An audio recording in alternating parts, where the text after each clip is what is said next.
कहाँ से आया सुदर्शन चक्र? कहते हैं कि सुदर्शन चक्र एक ऐसा अचूक अस्त्र था कि जिसे छोड़ने के बाद यह लक्ष्य का पीछा करता था और उसका काम तमाम करके वापस छोड़े गए स्थान पर आ जाता था। चक्र को विष्णु की तर्जनी अंगुली में घूमते हुए बताया जाता है। सबसे पहले यह चक्र उन्हीं के पास था। सिर्फ देवताओं के पास ही चक्र होते हैं। चक्र सिर्फ उस मानव को ही प्राप्त होता था जिसे देवता लोग नियुक्त करते थे। पुराणों के अनुसार विभिन्न देवताओं के पास अपने अपने चक्र हुआ करते थे। सभी चक्रों की अलग अलग क्षमता होती थी और सभी के चक्रों के नाम भी होते थे। महाभारत युद्ध में भगवान कृष्ण के पास सुदर्शन चक्र था। यह सुदर्शन चक्र कहाँ से आया था और चक्रों का जन्मदाता कौन था? आइए जानते हैं। चक्र को छोटा लेकिन सबसे अचूक अस्त्र माना जाता था।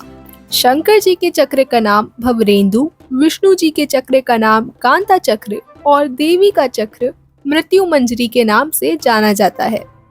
सुदर्शन चक्र का नाम भगवान कृष्ण के नाम के साथ अभिन्न रूप से जुड़ा हुआ है। कैसी थी सुदर्शन चक्र की शक्ति? अब इसको समझते हैं। सुदर्शन चक्र ब्रह्मास्त्र के समान ही अचूक था। हालांकि यह ब्रह्मास्त्र की तरह विध्वंसक नहीं था, लेकिन इसका प्रयोग अति आवश्यक होने पर ही किया जाता रहा है, क्योंकि एक बार छोड़े जाने पर यह दुश्मन को खत्म करके ही दम लेता था। इस आयुध की खासियत थी कि इसे तेजी से हाथ से घुमाने पर यह हवा के प्रवाह से मिलकर प्रचंड वेग से अग्नि प्रज्वलित कर दुश्मन को भस्म कर देता था। यह अत्यंत सुंदर, तीव्रगामी, तुरंत संचालित होने वाला एक भयानक अस्त्र था। परमाणु बम के समान ही सुदर्शन चक्र के विज्ञान को भी अत्यंत गुप्त रखा गया है।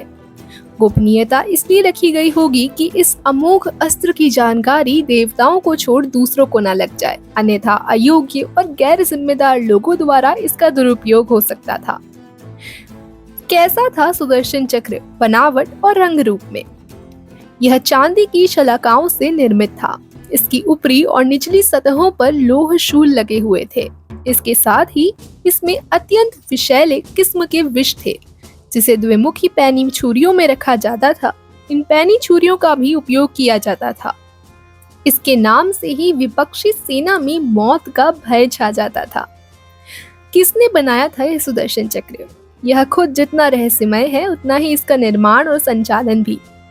प्राचीन और प्रामाणिक शास्त्रों के अनुसार इसका निर्माण भगवान शंकर ने किया था। निर्माण के बाद भगवान शिव ने इसे श्री विष्णु को सौंप दिया था। जरूरत पड़ने पर श्री विष्णु ने इसे देवी पार्वती को प्रदान कर दिया और भगवान श्री कृष्ण के पास यह देवी की कृपा से ही आया था। एक मान्यता है कि भगवान कृष्ण को यह सुदर्शन चक्र परशुराम से भी मिला था। तो ये थे कुछ अनसुने तथ्य चक्र के बारे में, खास तौर पर सुदर्शन चक्र के बारे में। आशा करती हूँ वीडियो आपको पसंद आई होगी। तो ऐसी ही वीडियोस के लिए चैनल को सब्सक्राइब करें और वीडियो को लाइक जरूर करें। धन्यवाद।